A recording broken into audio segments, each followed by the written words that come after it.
last presentation, we were looking at the book Christ Object Lessons, and we saw how Ellen White was employing parables. The very opening passages of that book, Vi har læst passager fra denne bog, which is the book that teaches us about the nature and property of parables. hvilket er den bog, som fortæller om naturen og kraften af lignelser. The whole of the first paragraph is just line after line of parables. Den første paragraf fortæller om lignelser, As she compares and contrasts two things, the natural world and the spiritual world. hvor hun sammenligner den naturlige verden og den spirituelle verden, hvor hun kontrasterer dem. Perhaps one of the most important things I wanted us to see En af de vigtigste ting, jeg vil have, vi ser, when we understand that the whole paragraph is structured around parables, når vi forstår hele passagen er struktureret omkring lignelser, is how she compares the theology, the instruction, the teaching det er, hvordan hun sammenligner of det hele Christ, paragrafen om Kristus. how she gets all of that and compares it to his life. Hvordan hun tager det hele og sammenligner det med hans liv. She calls it his mission, Hun kalder det for Kristus the mission. purpose of his existence Formålet med hans when he comes here eksistens, on earth. for at han kommer her på jorden. And what truth we can draw from this, Hvad sandheder kan vi drage fra dette, I think is extremely profound. er, at det er meget It's not that slående. we're just learning that we should live what we preach. Vi skal leve, hvad vi prædiker. That would be a very surface understanding of the idea that she's trying to portray here. Det er en meget overfladisk forståelse af, hvad White prøver at forklare her i Without paragrafen. reading into the passage, Uden at læse dybt i paragrafen, without making things up or assuming things, guessing, yes.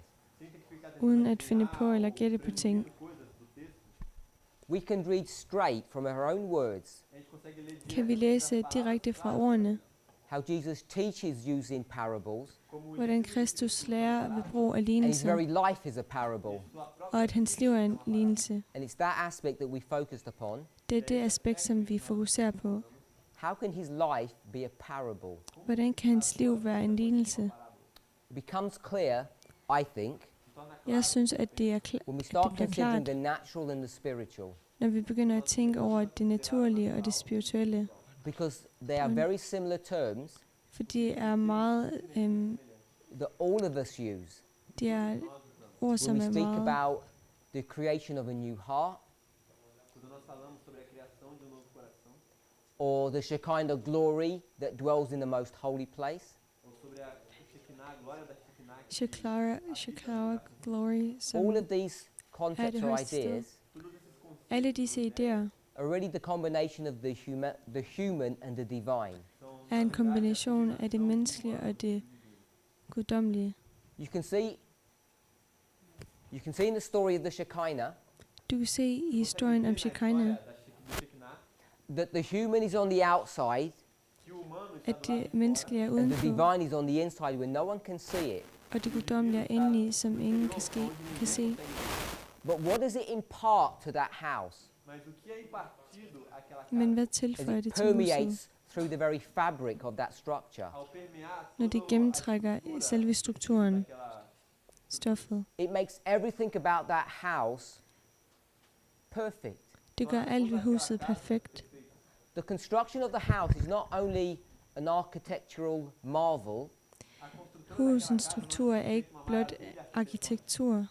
it actually creates an atmosphere around it. Der er en atmosfære omkring huset. Der bliver skabt en atmosfære omkring huset.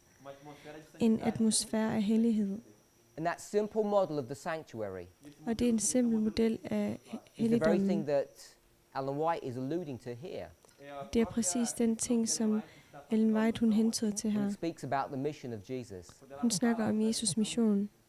Because we can very easily For vi kan meget let se, transfer that model vi kan meget let transformere denne to the model model of our own being. til vores, By the vores simple egen, idea that Paul vores says egen that we væsen. are to be living books, living letters. Vi er og skal være levende bøger og levende breve, Read by all people. læst af alle folk. How can you read a book unless you open it? Hvordan kan du læse en bog uden at åbne den? You can't do that, can you? Det kan du ikke, kan du? No one can look into your heart, can they? Ingen kan se ind i dit hjerte, vel? So how are people supposed to read you? Så hvordan skal folk læse dig? There's a phrase in the English Der er en that says you shouldn't read En a sætning book på engelsk. by its cover. er, at man ikke kan læse en bog på baggrund af dens Yeah. ydre. You can see how anti-Christian that concept is. Du kan se, hvor ukristeligt det koncept er. The Bible actually teaches you, Bibelen fortæller dig these models faktisk, show you, denne model viser dig, that you're required to judge at du skal dømme by what you see on the outside. på baggrund af det, du ser udenpå. Because no one can see the inside. For ingen kan se det, der er indeni. I'll give an example. Jeg giver et eksempel. Won't be a very good one because I don't know your fauna here.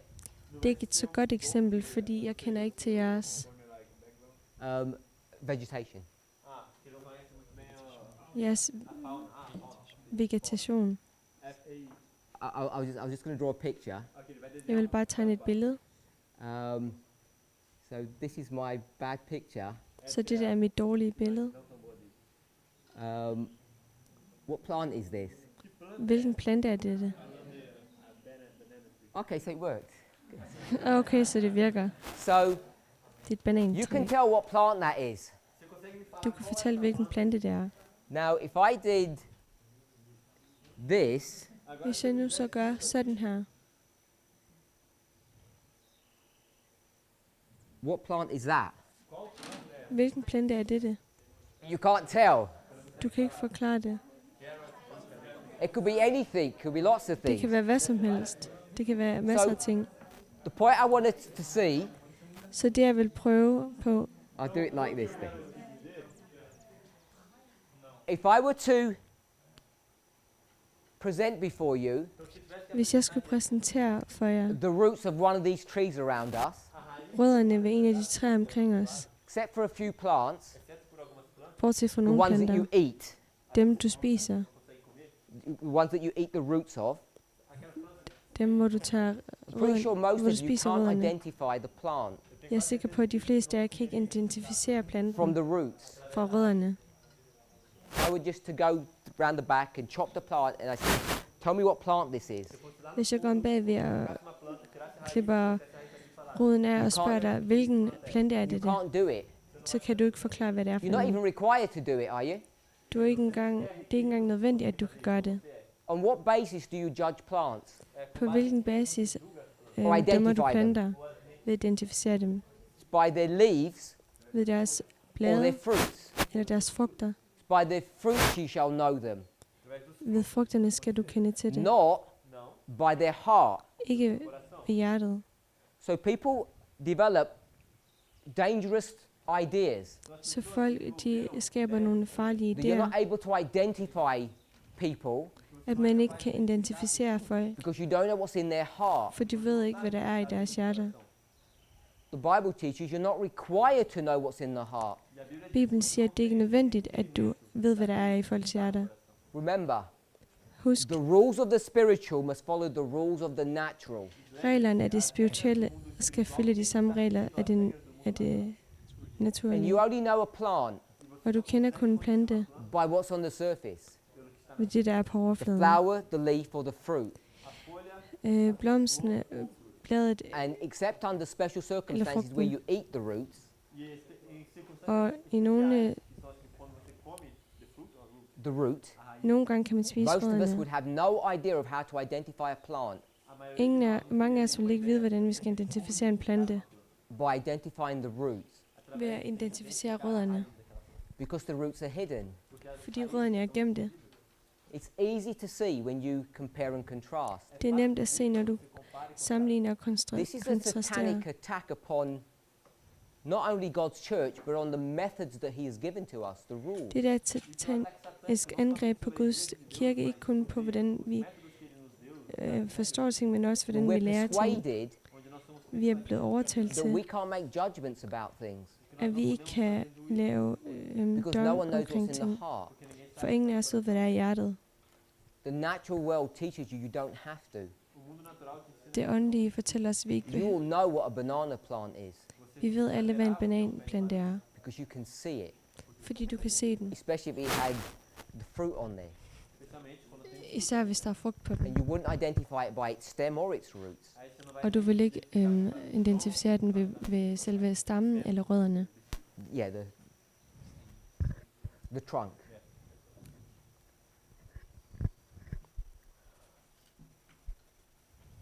When we take Christ's life Når vi tager og kigger på Kristus liv, and we see it's a combination of the human and the divine, og når vi ser, det er en kombination af det guddommelige why og det does that become menneskelige, significant for us? hvorfor bliver det noget særligt for os? It's because his life Det er fordi, at hans liv, is to become our life. at hans liv skal være We're vores liv. supposed to model his life.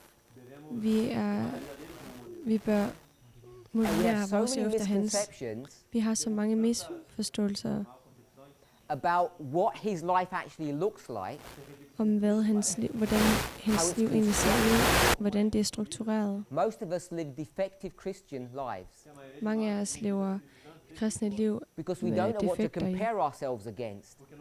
for vi har And ikke the noget at models that sammenligne os we're til. given, Og den model, som vi har givet, we have a intuitive awareness that they don't match, vi har en idé om, at den model, vi that they sammenligner os don't med, make ikke any matcher, sense.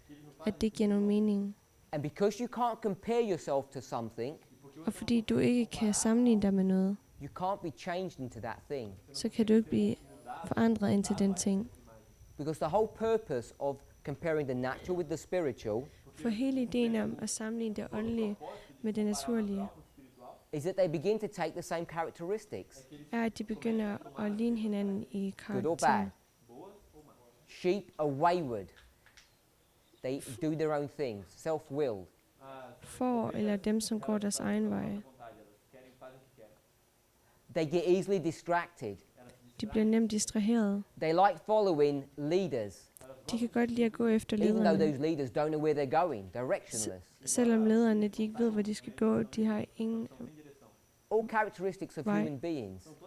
Alle disse er So we can see karaktertræk af how mennesker. we can take a natural model and a spiritual model, Så vi kan se, hvordan vi kan tage den menneskelige model og den åndelige model, and how we can learn truths about one from the other. og hvordan vi kan lære sandheder fra den ene og den anden. So if you don't understand the nature of Christ, Så hvis du ikke forstår Kristus you'll natur, never understand your own nature. så vil du aldrig forstå din egen.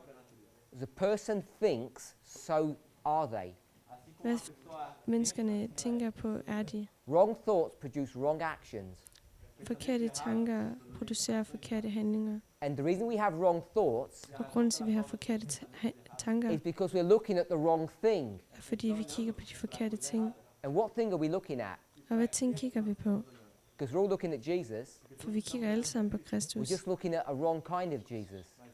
Vi kigger bare på en forkert form af One that's Jesus. actually not found in Scripture. En, der ikke Because findes we i have skrifterne. models and ideas of what he looks like, which are not correct. Fordi vi har modeller og idéer, hvordan han ser ud, som egentlig ikke er rigtige. Anyway, after explaining that, Efter at forklare we dette, saw how she gave us a list. så vi, hvordan hun gav os en liste. This was Christ Object Lessons, Dette var Christ Objects Lessons 2.1, I think, 2.1 and 17.1 in the English. og 17.1 i Then engelsk. she gave a list of comparisons. Så gav hun en liste af Divinity, sammenligninger. humanity, Guddommelighed og invisible menneskelighed. glory, visible human form. Usynlig herlighed og I don't want that synlig to escape our menneskelighed. attention.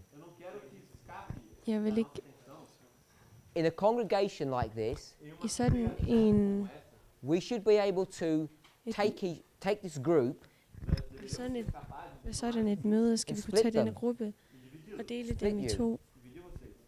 and on one side we'd put the sheep and on one side we'd put the goats. På den ene side placerer vi fårene, på But den you anden might side be placerer vi unwilling to do gederne. that. Og det er du måske ikke villig til at gøre. I'm not asking about your willingness. Jeg beder ikke om din vilje. It says the invisible Villighed. glory Den is usynlige revealed in the visible herlighed human form. er vist i den synlige menneskelighed. The unknown with the known. Det ukendte ved det kendte. Heavenly things with earthly things. Himmelske ting ved God was manifest in ting. the likeness of men. Gud blev Manifest åbenbaret means what? i mennesket. Okay, it's revealed. Manifest It always does that, betyder just explains it straight. åbenbaret. So God is made visible in the likeness of men. Gud han er åbenbaret i menneskets form. Now, Menneskets we lighed. don't have to be experts in theology to know what likeness of men means.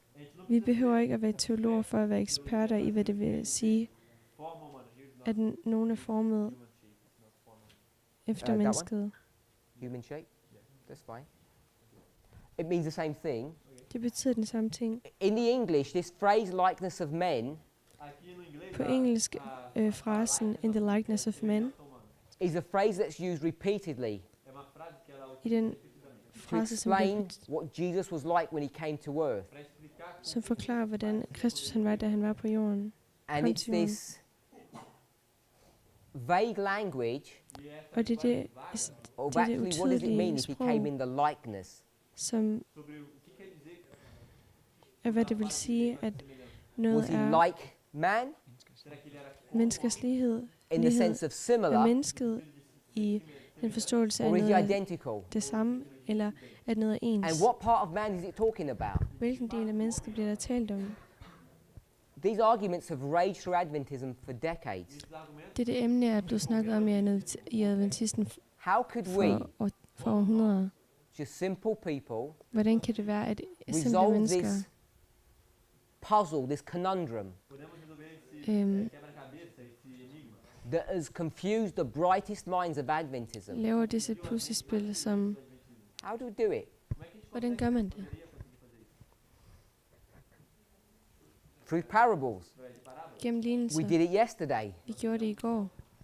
We created two columns, Vi The lavede divine 2 kolonner. and the human. Det But we'd already set guddommelige up og det a menneskelige. model Vi lavede kun that en said model, the divine som was sagde, the heart det guddommelige var det and the hjertet, human og det menneskelige was the shell, var empty. skallen. Now I know we have many physicians here, Jeg ved, at vi har mange forskellige meninger, synspunkter. and I know that the relationship between the spiritual or the mind and the body Og jeg ved, is forholdet not mellem det so åndelige og det simplistic, it's menneskelige, not so det mechanical. spirituelle og det menneskelige, That we have feedback loops. det er ikke så enkelt. And we know that the mind affects the body and the body affects the mind. Og vi ved, at But I don't believe sindet påvirker kroppen, og that kroppen does påvirker away with sindet. this truth. Men jeg tror ikke på, at det gør, at vi bare kan If smide it den did, sandhed væk. Hvis det var Then what sådan, Ellen White is teaching us would be wrong. så ville det, som Ellen White lærer os, So I think være these models forkert. are in complete agreement with the latest cutting edge science that we understand. Så jeg tror på, at denne forståelse er i overensstemmelse med, hvad der bliver præsenteret i videnskaben. So on this side, Så på denne I'll read side, them out. jeg vil læse det op. Humanity, visible human Menneskelighed. form, the known, Synlig menneskelig form, det kendte, the earthly, det jordlige. and then it says Og the så siger det likeness of men. menneskets lighed. Likeness of men?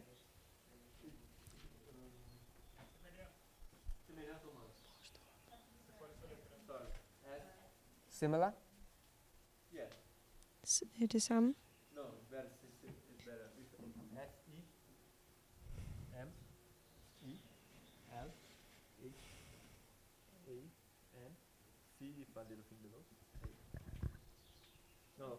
No? Okay. Likeness of men. Ligheden af mennesket. Yeah. Menneskets lighed. Oh. Okay. So when she uses this phrase likeness of men, Når hun bruger denne frase, denne the sætning, structure itself of this passage menneskets lighed, defines what it means. selve passagen og strukturen fortæller, There hvad are det so many betyder. people Der er så mange mennesker, who are going to get this phrase som bruger denne and sætning they're going to drop it into this column. og sætter den ind i denne kolonne. And they're going to make Christ's nature sinful. Og de vil gøre Kristus natur Because they pick up- syndig. Inspired statements that teaches that Christ came with a sinful nature. For de bruger forskellige citater, hvor der står, at Kristus kom i en syndfuld natur. But this simple concept Men det simple koncept shows us what the sinful flesh is. viser os, hvad det syndige kød er. Which bit looks sinful to you? Hvilken del ser syndfuld ud for dig? The human column or the divine column? Den menneskelige kolonne eller den guddommelige kolonne? The inner man or the outer man? Den indre mand eller den ydre mand? It has to be the external that's being spoken of, Det må være det ydre, som der bliver talt because om. that's the human side. For det er den menneskelige side. This is the divine side. Det er den guddommelige side. This is the visible Det der er det synlige, explaining the invisible. som forklarer det usynlige.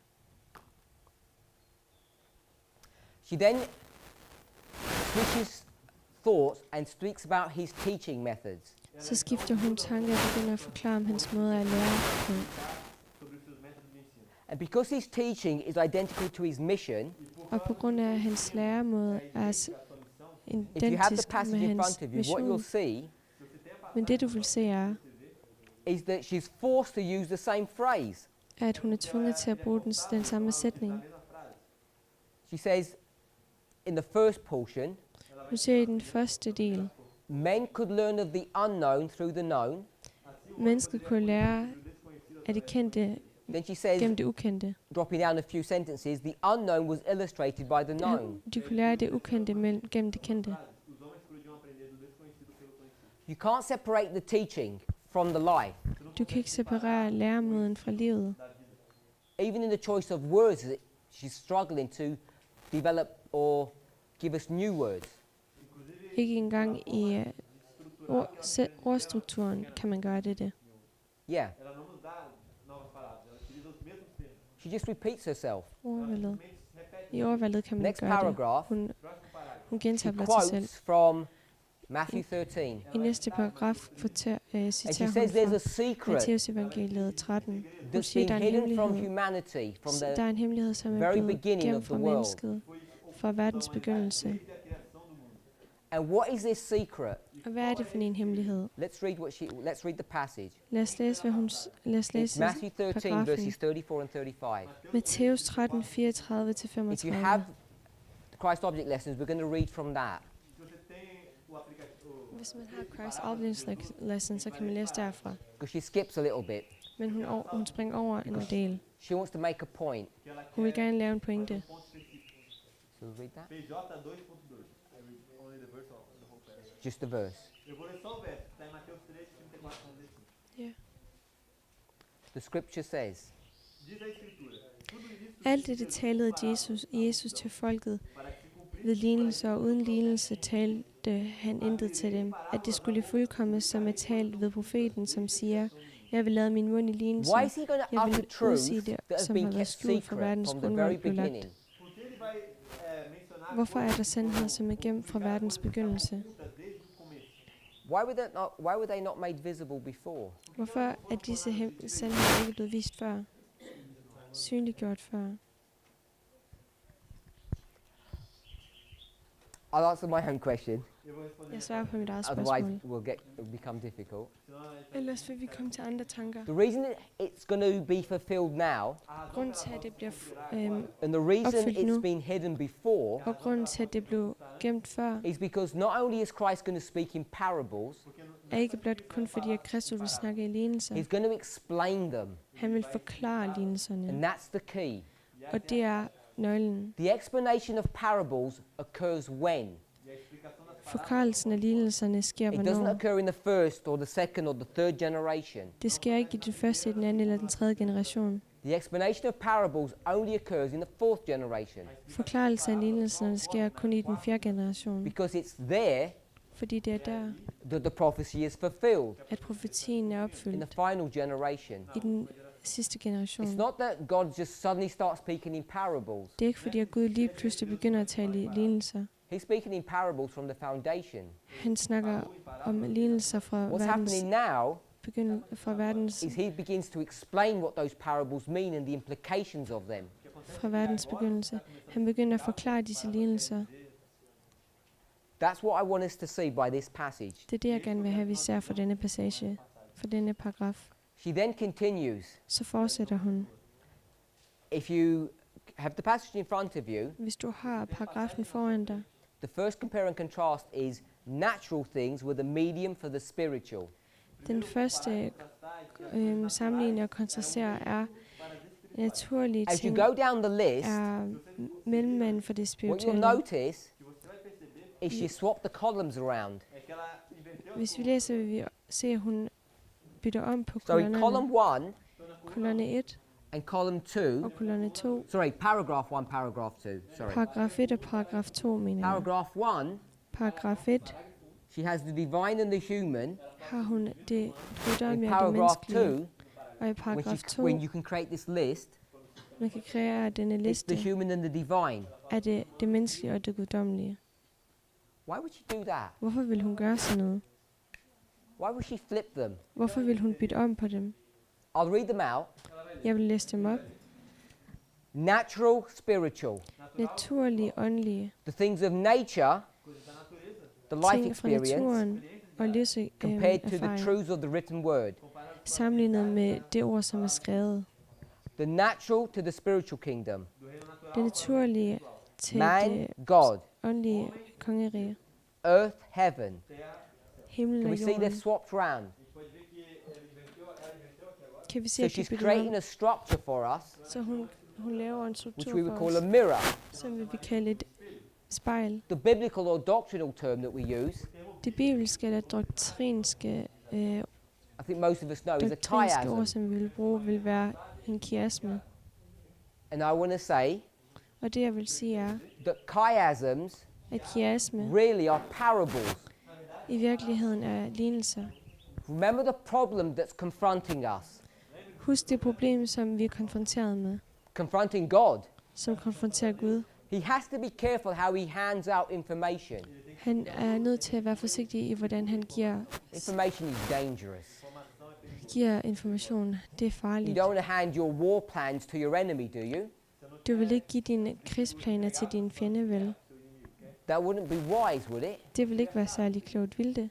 It's an understanding of just that one concept Det er forståelsen af blot dette ene koncept, that helps us to explain som hjælper os at forklare, why you and I are not dead yet. hvorfor du og jeg ikke er døde endnu. That Satan hasn't been able to conquer the world. At Satan ikke har været i stand til at overkomme verden. It's not just the fact that God is more powerful than him, is stronger. Det har ikke noget at gøre med blot, at Gud han er mere The problem stærk. is more complex than that. Problemet er mere kompleks end det. Because if it was about force of arms, Så for hvis det handlede om styrke, he wouldn't have thrown Satan out of heaven, så vil han ikke have smidt Satan ud af himlen. Revelation 12. Åbenbaring He 12. would have just looked at him. Han ville bare have kigget på ham. Maybe not even looked. Måske ikke engang kigget. Just thought. Just thought it. Bare tænkt. And Satan would have just crumbled into dust. Og Satan han ville have blevet til støv. For whatever reason, For hvad end God grunden chose er, not to do that. så valgte Gud ikke at gøre dette. Rather, Hellere, he allowed Satan to come here on earth. så lå han Satan Who's komme til fighting here on jorden. earth? Hvem kæmper her på jorden? We can compare and contrast. Vi kan sammenligne Satan. konstatere. You go to Daniel 10. Michael, your prince. Satan og It's Michael Satan and prinsen. Christ. Satan og Kristus. There's truths about Satan and Christ that many of us are not aware of, Der er sandheder om Satan og Kristus, som mange af os ikke And if we kender were to til. talk about, I think many of us would become concerned. Og hvis vi begynder at snakke om dem, vil mange af os blive for bekymrede. As you compare and contrast these two people. Og du sammenligner og So Satan comes here, kontrasterer det. Så and we're Satan now kommer, in the realm of Genesis 3:15. og vi er nu i Because this is not I a tiden- war between Satan and Christ now, is it? det handler ikke længere om krigen mellem Satan og What does it Kristus. say in the verse? Hvad siger det i Who's verset? fighting? Hvem kæmper? The seed of the woman Frøet fra and the kvinden seed of the serpent. og frøet So these are children. fra slangen. These are human beings that are fighting. Det der er mennesker, som The kæmper. concept of proxy war. Konceptet af proxykrige. If you're not sure what proxy means, Hvis du ikke er sikker på, hvad proxy betyder, it means to substitute. så betyder det, It means At you have a udskifte. champion. at du har en The Romans vinder. would call them gladiators. Romerne vil kalde dem gladiatorer. We might call them boxers today. Vi vil måske kalde dem bokser i dag. You might call them your football team. Det kan være, at du kalder dem for dit All fodboldhold. of those models Alle disse modeller are all proxy fights. er alle proxykrige. This is why we know. Det er grund til, at vi ved, Hopefully, I'm stepping on someone's toes. forhåbentlig træder jeg nogen over tæerne. The football was created by Satan. Fodbold er lavet. We should not be Fodbolden part er of that kreeret af Satan, og vi bør ikke være en del af Why? det. Hvorfor? because inherently it's a Indavlet, projection of you indavlet er det, attacking projektion your af fellow dig. brother or sister. som får dig til at angribe But din because you're not willing brødre to og swear at søskende. them or hit them, Men fordi du ikke er villig til at slå dem og bande af dem, you allow someone else to do that on your behalf. så lader du andre gøre det for dig. God calls it a proxy war. Gud kalder det en proxykrig. Satan calls it a football match. Satan kalder det en fodboldkamp. So Satan comes back here on earth. Så Sorry, Satan he kommer comes tilbage here her to på earth, jorden, and he's out to tilbage til destroy God's seed. og han er ude på at That's his destruere mission. That's Guds what his objective. sæd. Guds frø, det er hans mission. If you compare and contrast, Hvis du what is he not allowed to do sammenligner in the og middle of the night kontrasterer, when you're not looking? hvad er det, han ikke har tilladelse til? He can't manifest himself and come and stab you. Han kan ikke gøre ham selv synlig og komme og stikke dig. Why can't he come and kill you? Hvorfor kan han ikke komme og dræbe dig? Because he's got limitations. He's prevented from doing so. Fordi han har grænser, som gør, at der gør, at han ikke kan gøre det. But God is going to allow that fight to happen Men Gud vil lade denne krig through his servants. gennem hans, And so that's why we see war on earth. og det er derfor, vi ser krig på jorden. Human against human. Mennesker mod mennesker. The seed of the woman, the seed of the serpent. Frøets, kvindens frø og slangens frø.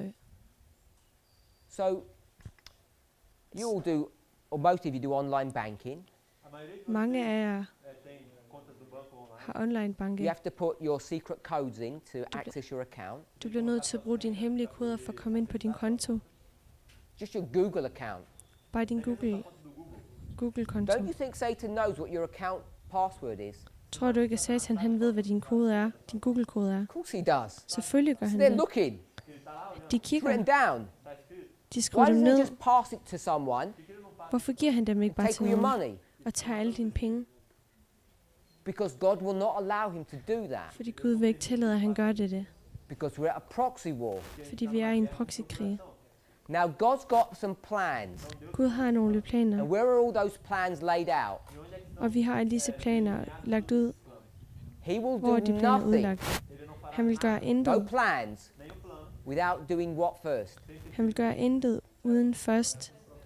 Telling his prophets. Han vil gøre det ingenting, All of his plans før are han in har this fortalt det book. til sine profeter. Alle disse planer er i Satan bogen, knows that. i Bibelen. Satan ved You det. can memorize that verse, so can he. Hvis du kan huske verset, så kan Satan også.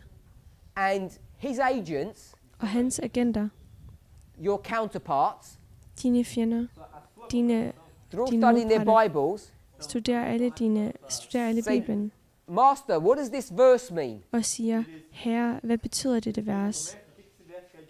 And Satan says, Og Satan I siger, don't know. det ved jeg ikke. So they're waiting for us to find out. Så de venter på, at vi finder ud af det, så de It kan bruge wasn't det. that way. He would have just destroyed us. He would have always won the move. Hvis det ikke var sådan, så ville han altid vinde. Like a game of chess. Som et skakspil. He would have always been able to outsmart us, win. Så vil han altid være i stand til at vinde over os. Kom It's not, i it's forkøbet. not just that God is cleverer than him. Det har ikke noget at gøre med, at Gud han er klogere end ham. He doesn't understand how the end is going to pan out. Han ved ikke, hvordan verdens ende kommer til at se ud. We saw yesterday, Vi så i går, Isaiah 45, 46, 47. Esajas Jesus, God, 4, is already 45, predicting 46, 47. Kristus, the end. han forudsiger allerede What's enden. the end? Hvad er enden? What was the end? Hvad er enden? The actual end. Den Not faktiske what it's ende. like. What was the Ikke end? hvordan den er, men hvad er den? The destruction into Destruktion. powder. Destruktionen Babylon will sit in dust. af Babylon vil blive destrueret, And the release støv. from captivity. og de vil blive befriet fra fangenskab. Wasn't that the end that he's speaking about? Er det ikke den ende, som det bliver talt om? This is an important principle that we're not familiar with as Adventists, and we should be. Dette er et vigtigt princip, som vi ikke har kendskab til, men vi burde være We haven't som been adventist. taught. Vi er ikke blevet lært. We've lost the skill, the ability Vi har mistet, to read contextually. evnen til at So læse when we read Isaiah 46, Vi læser We just say that's papacy. Esajas it's 46. not the papacy. Det er ikke It's Nebuchadnezzar's dynasty. pavedømmet. Det er You don't Nebuchadnezzars. understand what Isaiah is referring to. Vi forstår ikke, hvad Esajas 46 It hentyder doesn't til. make sense what's going on. Det giver ikke mening, det som sker. Which chapter comes first? Hvilket kapitel kommer Not in the først? writing of it, but in the experience of it. Ikke den måde, den er skrevet på, men i den erfaring, der er 45 45 or 46? eller 46. We read it yesterday, Vi læste i går. if you remember. Hvis We du answered kan the huske. question yesterday. Vi svarede på spørgsmålet i går. Esajas. 50-50. Don't have to shout out, but you just think in your mind. I behøver ikke at råbe det ud, bare have det i jeres tanker. Second question. Andet spørgsmål. Which comes first? Hvad kommer først? Chapter 46 or chapter 47? Kapitel 46 eller kapitel We answered the 47? question yesterday. Vi svarede på spørgsmålet i går. Same answer. Det er samme svar. 46 is before 45. 46 kommer før 45. 46 is before 47. 46 kommer før 47. Because 45 and 47 are happening at the same time. For 45 og 47 Why sker is på samme tid. Babylon sitting in dust? Hvorfor sidder Babylon i støv? Because the Lord's anointed has come Fordi Gud har and salvet done hans something to komme Babylon. og gjort noget ved And what Babylon. 46 is doing, Og det som kapitel 46 gør, predicting what's going to happen. er at forudse, hvad der vil ske. Not the end of the world, Ikke verdens ende, but what's about to happen men hvad der vil ske in over 100 years. om Which is 100 år, that history, som er denne historie, that dispensation, if I can express it that way. denne tidsperiode. And God is telling his people. Og Gud fortæller sit folk, By the way, I want us to remember that it's not the Gentiles that he's speaking to. og jeg vil gerne have, at vi husker på, at det ikke er verden, som han snakker om. Hedningerne, This som is der his bliver snakket people om. Det er hans folk, som Who der are bliver into snakket om, idolatry, som har begået who have no afgudstyrkelse, idea what their God even looks like. som har ingen idé om, hvordan deres Gud overhovedet ser ud. Because they're worshipping Jehovah. Fordi de But it's a tilbyder Jehova. stylized, a spiritualized Jehovah. De We might call it priser an en image of åndeliggjort Jehovah. Jehova. Idolatry. Et billede af Jehova. And he says, that's not the real me. Afgudstyrkelse. Det er ikke den rigtige I'll show mig. you who the real me is. Jeg vil vise jer, hvem den rigtige mig er. How can you know or see God? Hvordan kan du vide eller se Gud? Building statues of him doesn't work. At bygge statuer af ham virker ikke. Hvordan kan du se ham? Is he visible? Er han synlig? I'm saying he is. Jeg siger, at han er. I think Isaiah 46 says he is. Jeg siger, at Isaiah 6 siger How det. does he make himself 46 siger visible? det.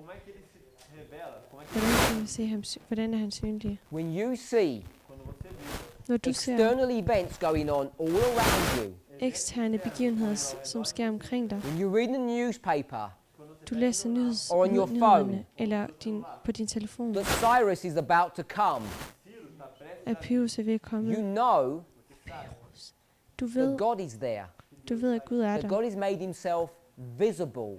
At Gud han gør sig selv synlig. The invisible Det usynlige is seen er set through the visible. gennem det synlige. If you want to know what God looks like, Hvis du ved, hvordan Gud ser ud, just look at Cyrus and his activities.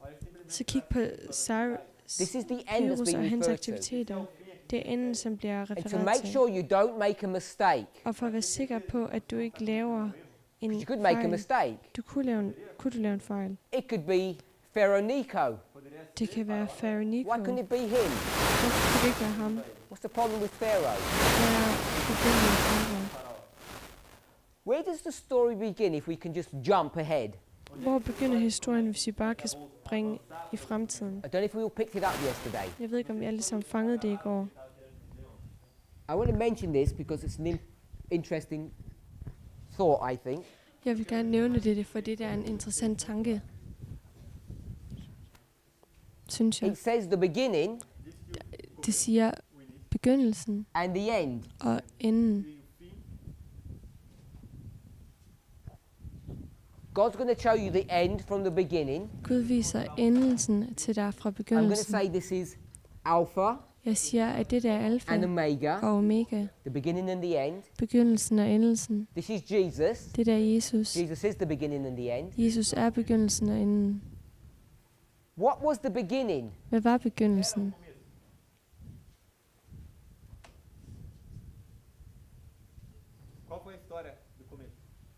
Remember the name Antigonus? Husker du navnet Antigonus? We haven't, I don't think we studied him properly here at camp. Jeg tror ikke, at vi har studeret ham ordentligt nok her i I lejrmødet. believe Sister Tess is going to at least mention him. Jeg vil tro på, at søster Tess i det mindste vil nævne ham. Just go to the classes that we've had. She's spoken about him over and over again. Du kan bare se klasserne, som vi har gået igennem om ham. Hun bliver ved med at tale om ham igen og igen. Antigonus Antigonus means the betyder ancient. det ældgamle. I'll just do it in English. Means ancient, Det betyder or ældgamle. technically the forefather. Eller teknisk set forfaderen. And the argument is Argumentet er, that he's going to be an exact replica at han vil være of whom? kopi af hvem. So people have said Alexander the Great. Så folk siger, at Alexander I den think that was Store. mostly the students because we've studied this together. En af How do we eleverne know siger det, it's fordi vi har Alexander the studeret det. Great? Hvordan ved vi, at det er Alexander den Store? If you just go to Daniel, Du kan gå til Daniels bog. which chapter? Hvilket kapitel? We'll go to Daniel 8. Vi går til Daniels bog, kapitel 8. We'll go to verse 21. Vi går til vers 21. 8:21. Vers As 21. you're turning there, Imens du finder verset.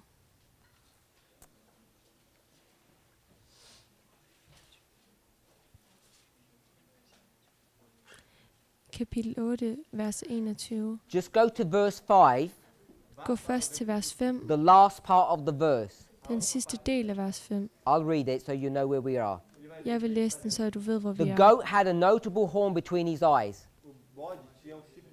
Gedebukken havde et anseligt So this horn goat that has a mellem sine notable øjne. horn, Gedebukken havde et anseligt verse horn. 21 Vers 21. tells you what that horn is. Vers 21 fortæller dig, hvad hornet er. The last part of the verse. I sidste del af verset. Og det store horn, som var imellem dens øjne, er den første So we konge. know the horn Så vi ved, at hornet is the first king, er den første konge. the commencement.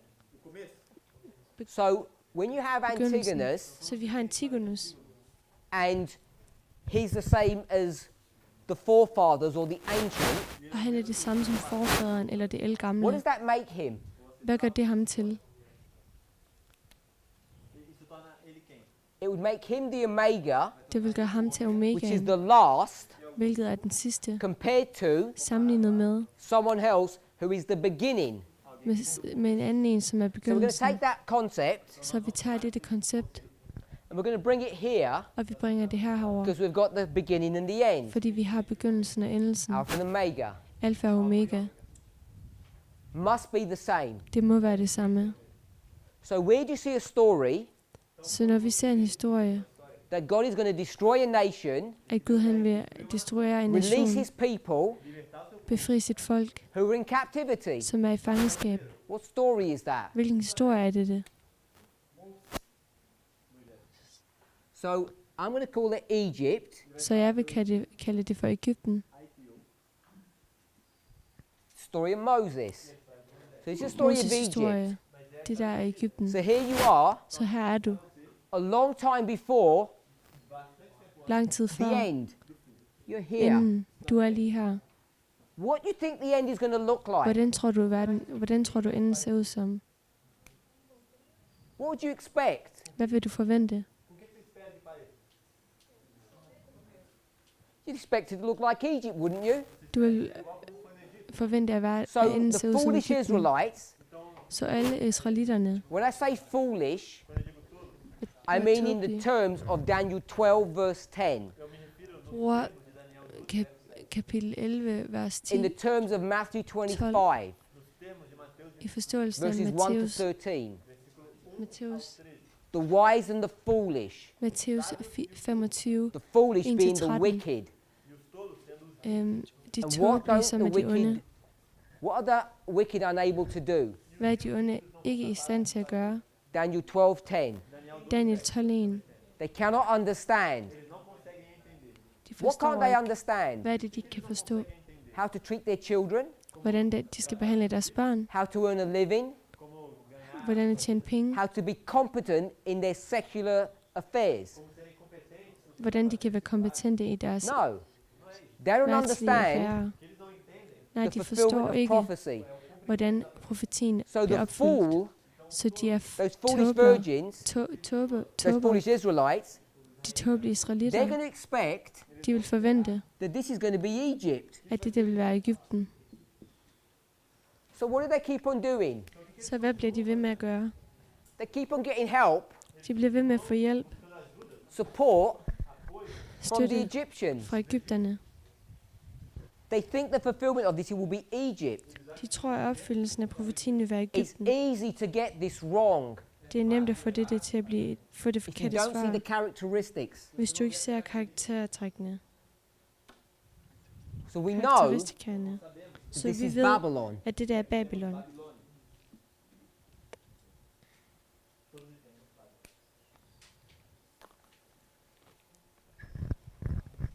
The reason why we've reviewed this Grunden til, at vi har set på det der en ekstra is gang, because if you just take the words, er fordi, at hvis du blot tager ordene, it's not so straightforward to understand what's about to happen. så er det ikke så lige til at forstå, hvad det der vil ske i fremtiden. Words are very limiting. Ordene er meget begrænsede. We all know about poems. Vi kender alle sammen We til all know, or at least digte. have heard of the technique of alliteration. Vi har alle hørt om alliteration. You can create patterns through words. Du kan skabe mønstre gennem ord. You did that when you were at school, Du gjorde det, da du gik i skole. when you took, I guess, Brazil, like the language, however you do that. Não sei como é que é no Brasil, mas nas aulas de gramática. You learn the rules of grammar, Du lærer reglerne af and not grammatik, just grammar, og ikke kun grammatik, but also about literary styles.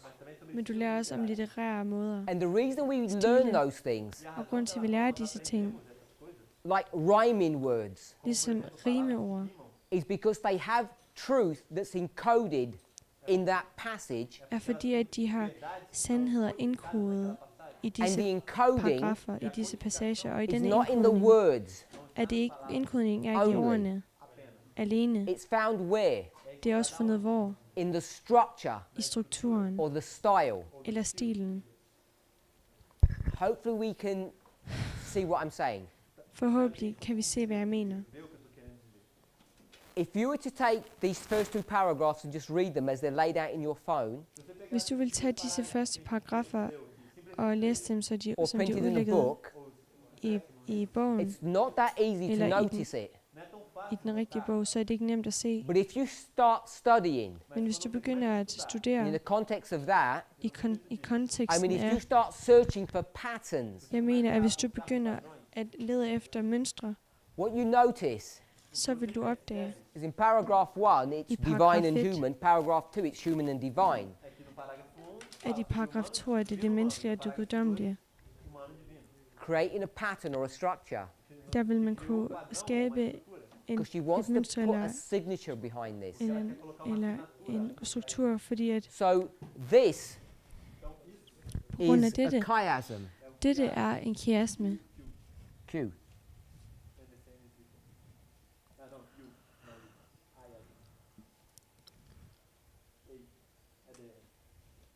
So this is a chiastic structure. Så det er en kiastisk struktur. If you're not sure what that means, just substitute it for mirror Hvis du ikke er sikker på, hvad det betyder, så kan du erstatte ordet med reflection. spejl eller refleksion. So what we're doing Så det vi gør is we just reflect words. er at vi reflekterer ord. Hopefully you can see that reflection, Forhåbentlig kan du se denne refleksion. and then you can see this reflection. Så kan du se denne refleksion. Easy to see, hopefully. Nemt at se. Once you can see that, Og du engang kan then se you ask det, yourself, why is that even there? så spørger du om, hvorfor er det der overhovedet? What is God trying to teach us? Hvad er det Gud, som hvad prøver Gud at lære os? I'm suggesting Jeg foreslår, that God is showing us at Gud viser os the chiastic den structures kiastiske struktur, are part and parcel of the methodology som er en del af metodikken of parable teaching, af which is lignelseslære, only som going to be understood kun kan at forstås the end of the world. ved verdens ende. I'm not sure if you're going to have time at this camp to study what I'm about to say, Jeg ved ikke, om vi har tid her på lejrmødet til at studere, som If det jeg we vil sige. Hvis vi ikke har tid til det, please review some of the classes that we've had here. så vil jeg bede dig om at gennemgå learned nogle af de klasser, som vi har haft her på Matthew skolen. 13, 34 to 35. Vi har lært Matthæus 13, 44-45. Parables are going to be Lignelser used in the last generation, vil blive brugt i den sidste generation. but that truth has been hidden Den sandhed har været gemt until when? indtil hvornår? The end of the world. Til verdens ende. You can go to Psalms 79. Du kan tage til salmerne That sounds right. 79, 78. 48 and 78. 79. 78. 49, 78. salme In Psalm 49 78, we're not going to turn og there. 78. Du behøver I ikke at tage mentioned det over. this. Jeg har nævnt det. You count the generations, Du tæller generationerne, and you'll see that it talks about 4 generations. og du vil se, at der bliver talt om 4 Psalm generationer 78, first few verses. fra i kapitel 78. Showing us vers, the fulfillment of Som this viser prophecy os- happens in the 4th and final generation. at opfyldelsen sker i den Which- sidste generation, den 4. generation. Verses 6, Vers 6, 1 to 6, 1-6, which shows us viser os, that parables are going to be used and explained at the end of the world. at lignelser vil blive brugt til at forklare verdens ende. If you go to Daniel 11, verse 40, Hvis du går over i Daniels bog, parables in general. over i Daniel If you were to turn to Sprog Daniel 11, verse 11:41. 40, 40, mente jeg. Hvis du and tager over your i name was dette Uriah vers, Smith, og dit navn er Uriah Smith, who we've all heard of, som vi alle sammen har hørt om. is Uriah Smith the fourth Uriah- generation? Er Uriah Smith den fjerde generation? No, it's Nej, not. det er det han ikke. So when he approaches the verse, Så hans tilgang what til can he not do? verset, hvad kan han så ikke He gøre? cannot approach the verse Han kan ikke tilnærme sig verset, as though it were a parable. som om det var en lignelse. Now remember, Nej, husk, when we say parables, at når vi ser lignelser, it's not as simple as saying er det ikke en simpel måde at sige tingene the på. king of the south equals someone. At sydens konge er lige It's med much hinanden. more complex than Det er that. meget mere komplekst end det. É muito mais complexo do que isso. It's more sophisticated. Mere sofistikeret. Bear with me. Se mantenha ao tempo comigo. He's not a final generation person, Han er ikke den not the sidste fourth generation. generation. Han er ikke den sidste generation, ikke den fjerde generation. Therefore, prophetically, Derfor profetisk, as he tries to understand and explain the verse, som han prøver at forklare verset he og forstå cannot do verset, it så kan han using ikke the rules of parables. ved brug af reglen af lignelser. One of them, En af dem, as we just saw in Christ Object Lessons, som vi lige har læst i Christ Objects is Lessons, connected to this concept of chiasms. Está conectada com esse conceito de quiasmo. er He i cannot forbindelse and med, will not use them. med reglen om kiasme. Han vil og kan ikke bruge Why? den. Hvorfor? Because he's not clever. Fordi han er ikke klog. Obvious. Why is he not Tydeligvis. clever? Hvorfor er han ikke klog? Because he doesn't have wisdom. Fordi han har ikke visdom. Why doesn't he have wisdom? Hvorfor har han ikke visdom? Because it's not been imparted to him by the Holy Spirit. Fordi Helligånden har ikke givet ham dette. Because he's not in the period Fordi han er ikke i of perioden, the final generation, den sidste generation, which is the period of the latter rain. hvilket er perioden af den He's sildige living in the regn. period of the former rain. Det er ikke perioden af den, Jump forward to us. han er i perioden af den første We're going regn. to approach Daniel 11 verse 40. Vi vil tilnærme os Daniels What are we going bog, to do? kapitel 11, vers 40. Because Hvad we're gør vi? wise.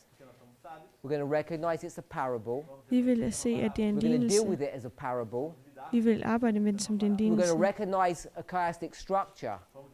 Vi vil se en kiasme-struktur. So if you see someone Så hvis du ser nogen approaching Daniel 11 verse 40, tilnærme sig Daniel 11, as though it's a kapitel parable, 40, selvom det er en using lignelse, structures at, such as chiasms, at bruge strukturer ligesom kiasme.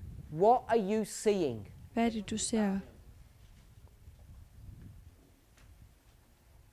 You're seeing Du ser a visual representation en visuel præsentation of the invisible God. af den usynlige That's what Gud. we read Af about. den synlige, den So usynlige 46 verse Gud. 10, when you see the things happening, Når du ser, at ting sker, what do you see? hvad ser du så? You see God. Du ser Gud. That is how you see him. Det er sådan, du Not ser ham. through artwork. Ikke gennem, It's through external events. ikke gennem kunst, det er gennem And it's the same eksterne today. begivenheder, og sådan er det også i dag. The way you see God, Den måde, du ser Gud, the way you know where God is even residing, den måde, du ved, hvor Gud han er, holder sig where til. is the Shekinah? Hvor er Shekinah? First of all, it's not on the outside, it's hidden. For det første er det ikke udenpå, That's det the er first gemt. thing. Det er den første ting. If it's hidden, how are you going to find it? Hvordan kan du finde det, hvis det er gemt? You're an innocent Adventist looking for truth. Du er en uskyldig adventist, som leder efter Where are you sandhed. supposed to even look? Hvor skal du overhovedet kigge?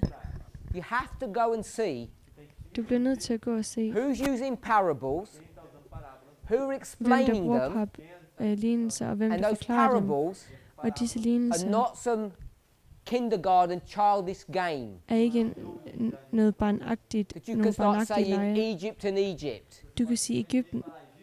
Så vil du begynde at sige Egypten og It has to Egypten. be built upon structures. It's not that Det bliver straightforward. nødt til at være bygget på strukturer. Det er ikke lige til. I don't mean to make it sound Jeg vil ikke få det til at lyde, as though it's out of your reach. som om, at det ikke er noget, som du kan gøre. That is Sådan noget, not som du true. kan nå, for det er ikke sandt. For det er If ikke you got sandt. to know the teachers in this movement Hvis du lærte and you saw or you denne learn about the bevægelseslære at kende, difficulties that they had to overcome, eller at du lærer om de sværheder, som de havde whether brug it for at might be overkomme, physical, hvad end de er fysiske, educational, uddannelsesmæssige, emotional. følelsesmæssige. Everyone's hurt.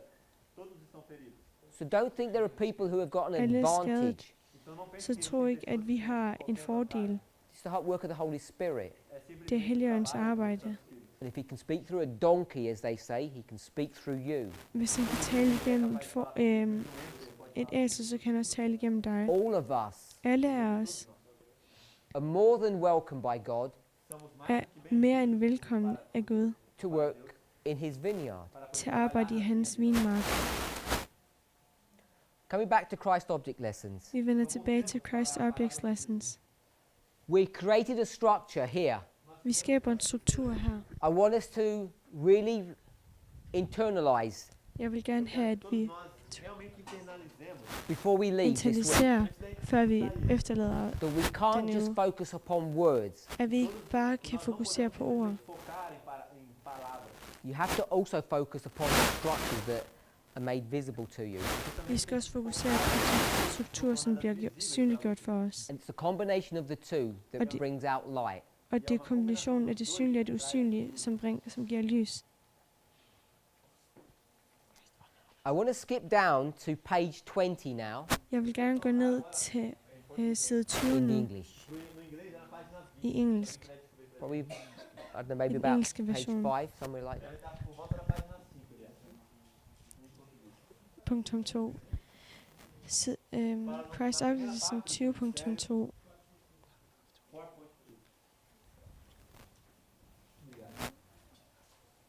Page 2, Side 2. we saw that parables Der så vi, at lignelser were Christ. var Kristus. What else did we see Hvad så yesterday? vi mere i går? O que mais nós vimos ontem? What else were parables? O que mais eram parábolas? Hvad var også lignelser? So all of that is Christ. Det hele er His life and his Kristus. teaching. There's one more point. Men der blev lært, der var en specifik pointe, That's his life. at det er lignelser af hans liv.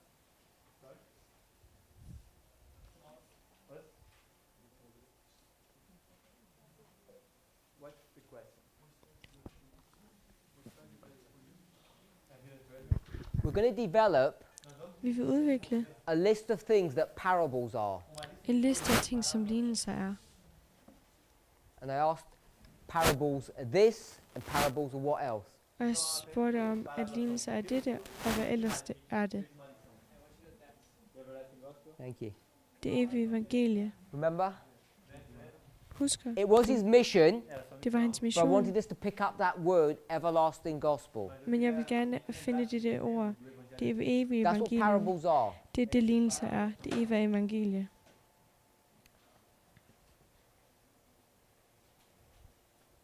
So we'll read this passage. Så vi vil læse denne paragraf. Please. PJ 4.2.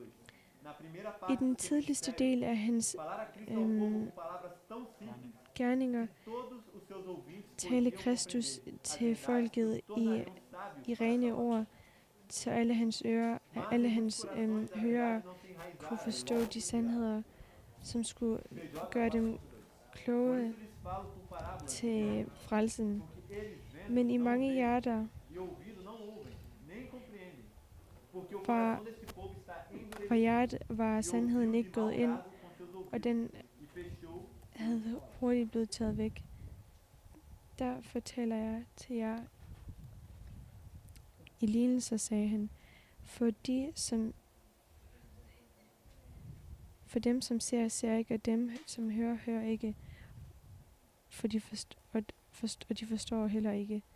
For folks hjerter, de blev I want us to see something here hårde, og deres ører var døve, og deres in øjne the var passage that lukkede. we've just read. Jeg vil gerne have, at vi i denne passage, som vi lige har læst, Hold the thought in that passage, holder den tanke, som passagen giver. and let's go to Hebrews 4:12. Hold tanken og gå til Hebræerbrevet 4:12.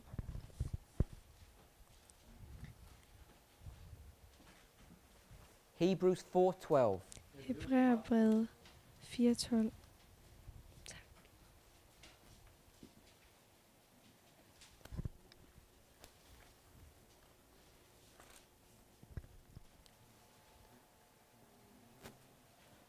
So in Hebrews 4, Så i Hebræerbrevet 4 we see a sword. ser vi et sværd. And what is this sword? Og hvad er det sværd? O que é essa espada? A palavra. So this sword Så det sværd is the Bible. er Bibelen.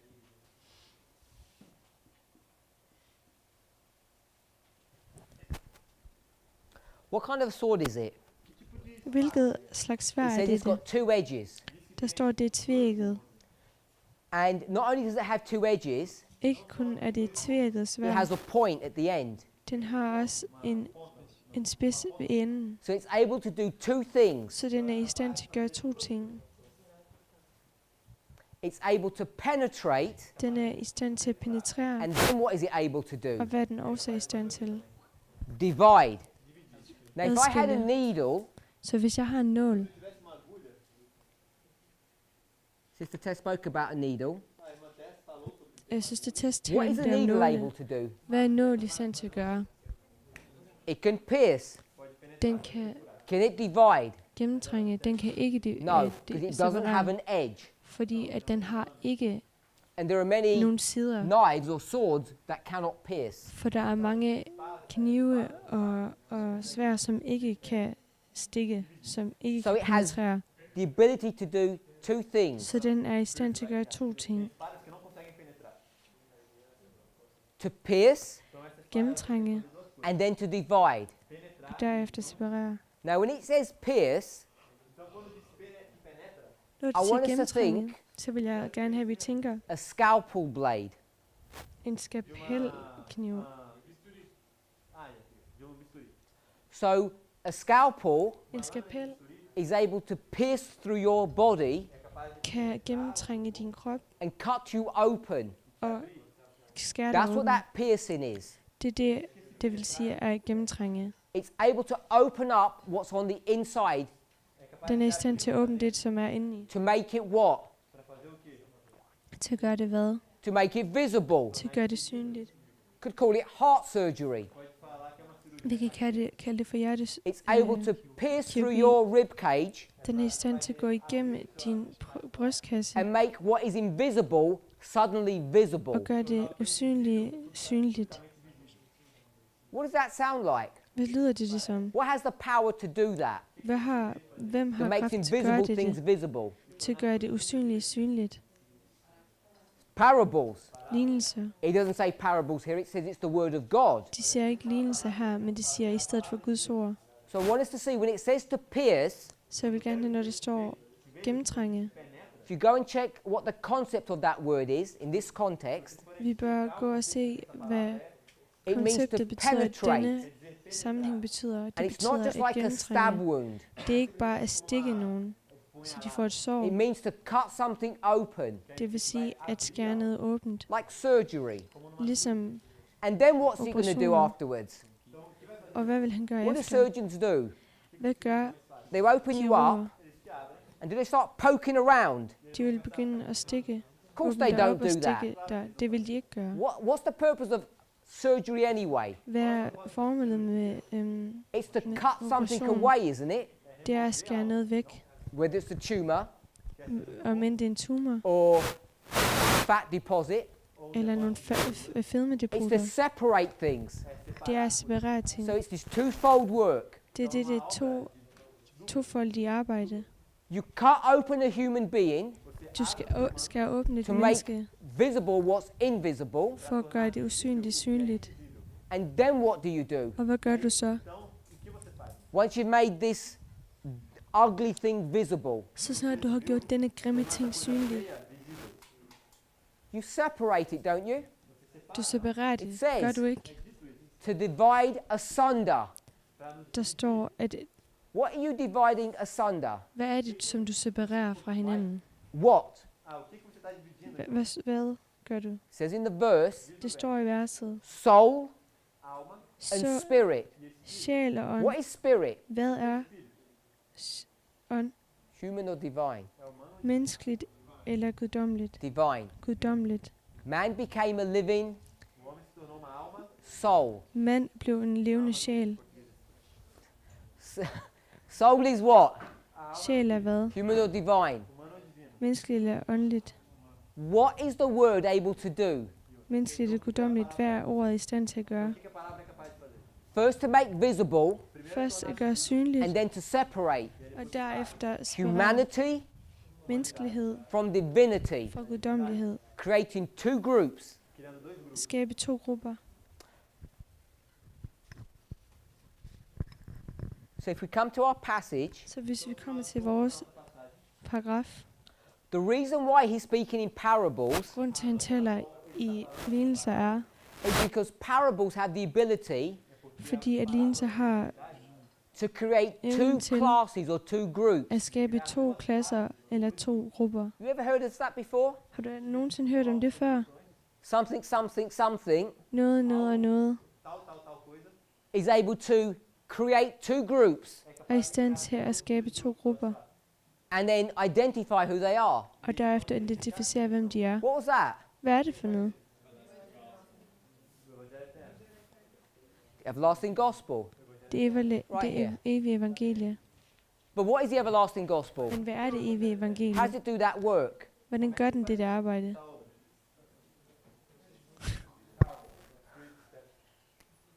Three-step prophetic message. Trefoldige Parables of prophecy.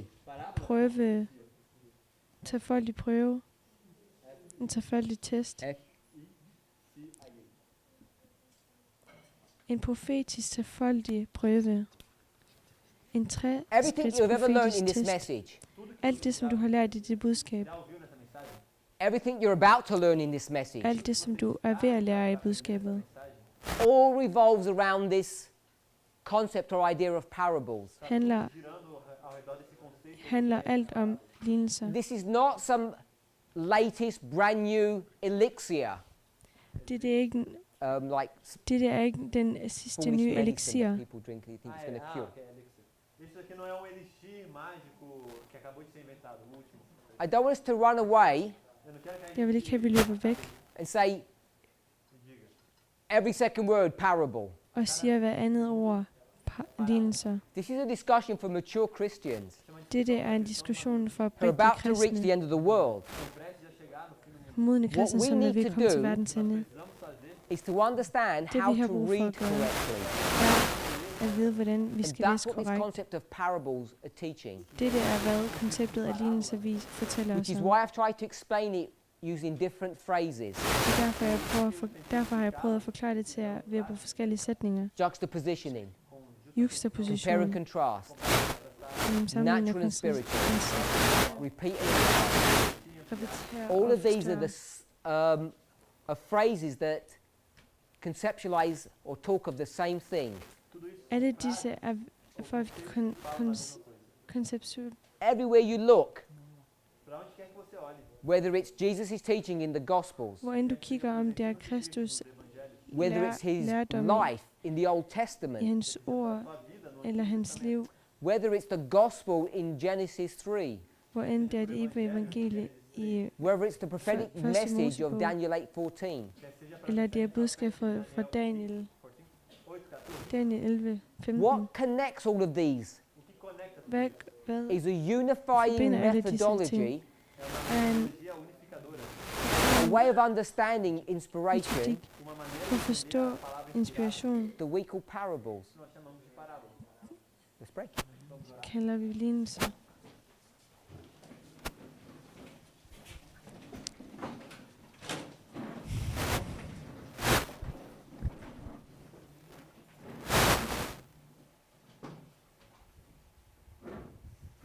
Heavenly Father, we thank you. Himmelske Far, vi takker dig. Nós te agradecemos. We ask that you would guide and direct us, Jeg beder, at du må guide os og vise vores that you would vej, bless us at du må velsigne os. in the study and meditation of your word. I studiet og meditationer Lord, på as we dit see ord, your goodness at vi må se din godhed reaching out to our humanity, Alcançando showing us truths At du må vise sandheden at many levels, på mange niveauer, through many layers. gennem mange lag. We thank you. Er vi Father, taknemmelige. we are fearful Far, vi er gudfrygtige, of making eller mistakes, frygt, and we're right to be fearful. og vi har ret til at have frygt. But help us not to be fearful of you. Men hjælp os til ikke at have frygt over for dig. Help each of us to see how you have led us Jeg beder, at du må hjælpe os til at se, hvordan du har ledt os. to be here at this special camp meeting, At du må være her ved dette specielle lejrmøde. a time and a place Tid og where we sted, can be transformed and renewed hvor vi kan blive transformeret og if we can hear your Glad voice igen. speaking to us through your word. at vi må kunne forklare, hvad der We bliver pray sagt for a igennem special dit ord. outpouring of the Holy Spirit Jeg beder for en speciel udgivelse af din helligånd upon each of us i Jesus navn, as we study your word.